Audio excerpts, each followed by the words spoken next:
Martina, tukaj imamo paradižnik v posodi. Povej, kaj je treba narediti v tej fazi, ko se močno razrašča? Zdaj, ko se začne ražati, je potrebno za listnike odstranjevati. Jaz najrajši grem z roko noter, pa kar z odtrgam.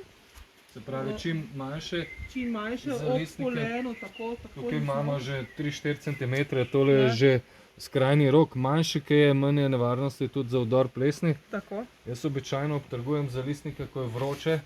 To je najbolj vročen del dneva, ampak danes imamo oblačno vreme. nimamo lepega vremena, žal. Potem, kaj treba še narediti? Te spodnje liste kaj pustiva ali jih tudi... Jaz dejansko jih odstranim, zdaj sicer še malo hitro, ne.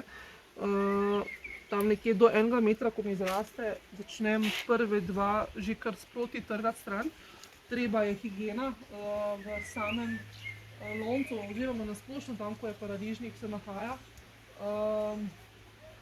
Da čim manj teh stvari ostaja ob paradižniku. Pa še nekaj, kar se tiče posode, kako velika posoda na hitro, kako zalivamo paradižnik v poletnem času? 70-litrska posoda, zalivam pa vsaki drugi do tretji dan nekje 10 litrov skorna posoda.